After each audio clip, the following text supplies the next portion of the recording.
"We object," my father shouted from the center aisle, his voice echoing through the cathedral as 200 guests turned in stunned silence. "She's marrying a nobody for money, a man we've never met, never approved, never been allowed to evaluate. This is clearly a scam targeting our family's wealth." My mother pushed past ushers to join him, adding her own declaration, "We refuse to let this embarrassment continue. Our daughter has been manipulated by a gold digger, and we won't stand by while she destroys her future." But why did the officiant, a distinguished older gentleman who happened to be my mentor and dear friend, remove his reading glasses with an expression of barely suppressed fury? And why did his next words transform my parents' confident intervention into something closer to public humiliation? "Sir, ma'am, I need you to understand something before you say another word." My father puffed up. "We have every right to protect our daughter. Do you know who your daughter is marrying? Some nobody who's clearly after her trust fund. This nobody is Marcus Thompson. I swore him in last month as the youngest appellate judge in the state's history." The officiant's voice carried the authority of 40 years on the federal bench.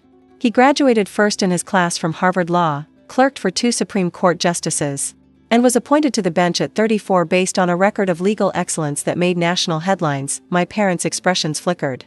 "And your daughter," he turned to gesture at me, "built Thompson and Associates from nothing into one of the most respected civil rights law firms in the country. She argued 3 cases before the Supreme Court before she turned 35. She doesn't need your money, your approval, or your protection." The cathedral went absolutely silent. "Now, would you like to sit down, or shall I have the U.S. Marshals remove you from my friend's wedding?" My parents had always believed they owned me. Not in the crude sense of property, but in the subtler sense of investment returns. They'd funded my education, supported my career ambitions, and provided the financial safety net that let me take risks. In their minds, this created an ownership stake in my decisions, particularly the decision of whom to marry. "Marriage is a merger," my father had told me throughout my 20s. "You don't merge with just anyone. You choose partners who enhance your position, strengthen your portfolio, expand your influence." In their world, I should have married someone from their social circle, the son of a business associate, a fellow heir to old money, someone whose family they could evaluate and approve. Instead, I'd met Marcus at a legal conference, fallen in love with his brilliant mind and generous heart, and built a life entirely separate from my parents' sphere of influence. They'd never forgiven me for the independence. The estrangement had begun 5 years before the wedding.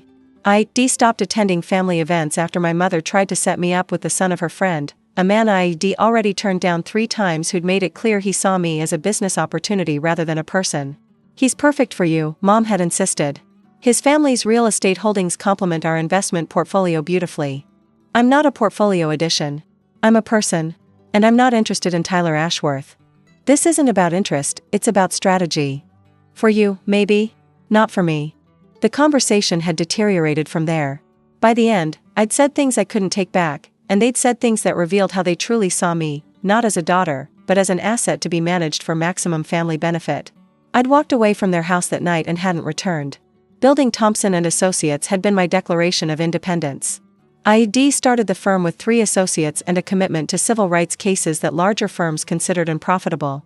Within 5 years, we'd grown to 40 attorneys, 1 landmark cases, and established a reputation for taking on fights that mattered regardless of billable hours. My parents knew none of this. They'd stopped tracking my career when I stopped reporting to them, and they'd assumed, as they always did, that without their guidance, I must be failing. "She's probably working at some small practice," I'd overheard my mother tell friends. "Wasting her Harvard education on cases that don't pay. She'll come back eventually, once she realizes she needs us." I'd never needed them. I'd wanted their love, their support, their pride in what I'd accomplished. But I'd never needed their money or their approval to build something meaningful. The distinction was lost on them entirely. Meeting Marcus had been the turning point. He'd been a rising star in constitutional law when we'd met, brilliant, passionate, and completely uninterested in the social climbing that defined my parents' world. He'd grown up in a working-class family, earned everything through merit, and measured success by impact rather than income. "Your family sounds complicated," he'd said after I'd shared my history. "That's a diplomatic way to put it. I have a gift for diplomacy. It's why they appointed me to the bench." He'd smiled. "But in private, I can say what I actually think. They sound like they confused having a daughter with owning stock. And you were right to walk away. They'll never accept you. You're not from their world. I don't need their acceptance. I need yours." That had been the moment I'd known I would marry him. The wedding had been planned without any contact with my parents. Marcus and I had chosen a venue, selected an officiant, his mentor, federal judge Robert Harrison, and invited guests from our professional and personal circles. No family members from my side were included because I had no family members who deserved inclusion. Somehow, my parents had found out anyway. Perhaps through social media posts from mutual acquaintances. Perhaps through the announcement in the legal publications that covered Marcus's judicial appointment. Perhaps through private investigators. Nothing was beneath them when they felt their authority being challenged. They'd arrived uninvited, unannounced, and utterly convinced they were saving their daughter from disaster. The scene in the cathedral was one I'd replayed in nightmares. My father in his expensive suit, positioning himself as a protective patriarch. My mother in designer clothes, performing concern while actually asserting control. Both of them addressing 200 guests as if those guests needed to be informed that the bride was making a terrible mistake. She hasn't spoken to us in 5 years, my father continued, even as Judge Harrison tried to restore order. She's clearly been isolated, manipulated, turned against her own family by someone who wants access to her trust fund. Mr. Whitmore. Judge Harrison's voice cut through the chaos. I've known Marcus Thompson for 15 years. I watched him argue cases that changed constitutional law. I recommended him for the appellate bench. If anyone in this room is being manipulated, it's not your daughter. You don't know our family situation. I know your daughter's situation. I've watched her build one of the most important civil rights practices in this country. I've seen her argue before the Supreme Court with a command of law that made seasoned justices pay attention. Whatever you think you know about her life, you're clearly operating with outdated information. My mother tried a different approach. We're not saying he's a bad person. We're saying this is too fast, too secretive, too suspicious. Why wouldn't she tell us? Why wouldn't she want us at her wedding? I stepped forward. The moment I'd been avoiding for 5 years had arrived. Because you would have done exactly this. You would have investigated Marcus, found reasons to disapprove, demanded control over the guest list, the venue, the ceremony. You would have turned my wedding into your event, my marriage into your merger. We just want what's best for you. No. You want what's best for your portfolio. You want a son-in-law you can leverage, a marriage that enhances your social position, a daughter who performs the role you've assigned her. That's not fair. You crashed my wedding to accuse my fiancé of being a gold digger. He's a federal appellate judge. His salary is public record. He doesn't need my trust fund, and neither do I. I haven't touched that money in 10 years because I didn't want you to have any claim on my choices. The guests, mostly attorneys and judges who understood power dynamics, watched in fascinated silence. I stopped speaking to you because you couldn't accept that I'm a person, not a property. And you've just proven, in front of 200 witnesses, that nothing has changed. Judge Harrison moved to restore order. Mr. and Mrs. Whitmore, you have 2 options. You can take seats in the back and witness your daughter's wedding quietly. Or you can be removed by federal marshals and miss it entirely. I suggest you choose quickly. My father's face had gone red with humiliation. He'd expected to take command of the situation, to have his authority recognized, to position himself as the reasonable parent protecting a wayward child. Instead, he'd been dressed down by a federal judge in front of the legal establishment. This is ridiculous, he blustered. We have every right. You have no rights here. This is a private ceremony on private property, and you weren't invited. The only reason you're not already in handcuffs is because your daughter hasn't asked for your removal. Everyone looked at me. For a moment, I imagined it, my parents being escorted out by marshals, the wedding continuing without their presence, the statement that would make to everyone watching. But Marcus caught my eye. His expression said what he didn't need to speak aloud: this is your choice. I support whatever you decide. I turned to my parents. Sit in the back. Don't speak. Don't approach us during the reception. And after today, don't contact me until you're ready to apologize, not for this, but for everything that led to this. The ceremony continued. Judge Harrison returned to the service with remarkable composure, guiding Marcus and me through vows that felt even more meaningful after the interruption. Every word about partnership, respect, and independence carried weight that our guests, many of them survivors of their own family conflicts, understood implicitly. When we kissed, the applause was thunderous. My parents sat rigid in the back row, surrounded by empty seats and the obvious disapproval of everyone around them. They'd expected to save the day. Instead, they'd become the cautionary tale. The reception was a masterclass in social consequence. Guests who would normally make polite conversation with anyone avoided my parents entirely. The legal community that filled the room knew exactly what had happened, exactly what it meant, and exactly who deserved their attention. My parents sat alone at their table while judges, attorneys, and advocates lined up to congratulate us. Appellate Judge Thompson and the legendary Elena Whitmore Thompson, one Supreme Court clerk, announced. The legal power couple we didn't know we needed. She built that firm from nothing, another guest commented, deliberately loud enough for my parents to hear. 3 Supreme Court arguments before 35. Most attorneys dream of one. The recognition I'd earned through work, not wealth, surrounded me while my parents confronted the reality they tried to ignore. Their daughter wasn't failing. Their daughter was thriving. And she'd done it entirely without them. My mother approached during a quiet moment. Elena. I didn't know about the firm, the cases, any of it. You never told us. You never asked. You assumed I was failing because I wasn't following your plan. You never considered that I might be succeeding on my own terms.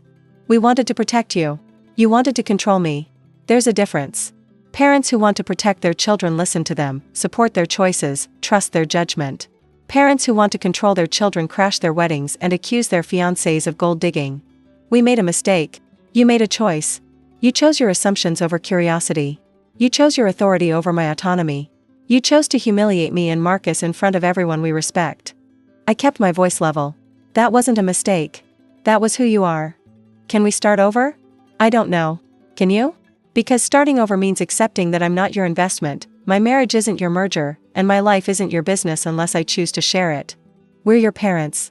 You're people who raised me and then tried to own me. I've spent 10 years building a life where that distinction matters. Today was your chance to recognize it, and you chose to crash my wedding instead. Marcus found me afterward. How are you holding up? Better than expected. Worse than hoped. Your mother looked devastated when she left. She looked like someone who just realized the world doesn't work the way she thought it did. I don't know if that's devastation or education. Does it matter? Maybe not today. I leaned into him. Today, I married the person I love in front of people who respect us for what we've built. My parents' humiliation is incidental. It didn't feel incidental when your father was shouting about gold diggers. No. It felt exactly like every interaction I've ever had with them, dramatic, self-centered, and completely divorced from reality. I smiled slightly. But also final. They revealed themselves completely today. Whatever happens next, I know exactly what I'm dealing with. The legal community's response was immediate and overwhelming. Within a week, the story had circulated through every firm, every courthouse, every professional network that mattered. Not as gossip, as validation. Your parents crashed your wedding to accuse a federal judge of gold digging, a senior partner at a rival firm asked me.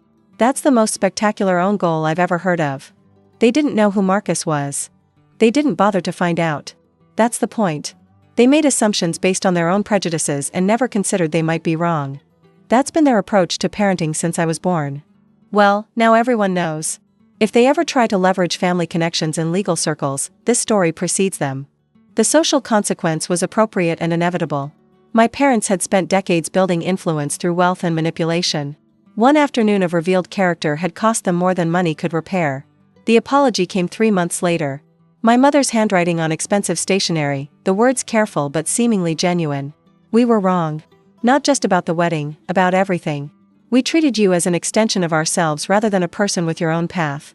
We measured your success by our standards instead of recognizing you had different, equally valid ones. We prioritized control over connection and lost you because of it. We don't expect forgiveness. We don't deserve it. But we want you to know that we're trying to understand where we went wrong, and we're genuinely proud of what you built, even though we learned about it too late and in the worst possible way. If you're ever willing to talk, we'll listen. Not to convince you of anything, just to hear who you've become without us. I read the letter 3 times. Then I set it aside and continued with my day. The relationship remains complicated. We've had conversations, careful, structured, supervised by the awareness that old patterns die hard. My parents are trying, genuinely trying, to see me as a person rather than a property. Some days they succeed. Other days, old habits emerge, and I have to remind them why I walked away. Marcus is patient with the process. They're learning a new language at 70, he observes. That takes time. What if they never really learn? Then you'll have done everything possible, and the failure will be theirs, not yours. But at least you'll know you tried. Our daughter was born 2 years after the wedding. We named her Charlotte, after Marcus's grandmother. My parents met her when she was 3 months old, a carefully managed introduction with clear boundaries. She's beautiful, my mother said, tears in her eyes. She's her own person, I replied. Not an extension of us, not an investment in our future, not a tool for anyone's social positioning. She's Charlotte. And she'll grow up knowing that she's valued for who she is, not what she can provide. My mother nodded. That's what we should have taught you. Yes, it is. Can we do better with her? You can try. But if I see any hint of the patterns that damaged our relationship, access to my daughter will end. Charlotte deserves grandparents who love her unconditionally, not grandparents who see her as another asset to manage. We understand. I hope so. Because I'm giving you a chance I don't have to give. Don't waste it. Judge Harrison officiated our vow renewal on our 5th anniversary. My parents attended, invited this time, seated in the front row, behaving with the respect they should have shown from the beginning. 5 years ago, Judge Harrison said, this ceremony was interrupted by people who couldn't recognize their daughter's choices as valid. Today, those same people are here as guests, witnesses to a marriage they've learned to respect. He looked at my parents with something approaching warmth. Growth is possible. Reconciliation is possible. Not because the wrong party forgives easily, but because the wrong party finally learns to see clearly. This family has done that hard work. This marriage is stronger because of it. Marcus squeezed my hand. My mother wiped tears from her eyes. And I finally allowed myself to believe that the people who raised me might have become the people I needed all along. They crashed my wedding to object, calling my fiancé a nobody and a gold digger. They didn't know he was a federal appellate judge. They didn't know I'd built one of the most successful civil rights firms in the country. They didn't know because they never bothered to learn. They assumed their daughter's independence meant failure, and they'd assumed they had the right to intervene. The officiant who corrected them was a federal judge. The guests who witnessed their humiliation were the legal establishment. And the daughter they tried to protect had protected herself for a decade without their help. They crashed my wedding expecting to save me. Instead, they revealed everything I'd spent years escaping. The gold digger turned out to be a judge. The failure turned out to be a legend. And the parents who wanted control turned out to be the only ones who needed saving from themselves.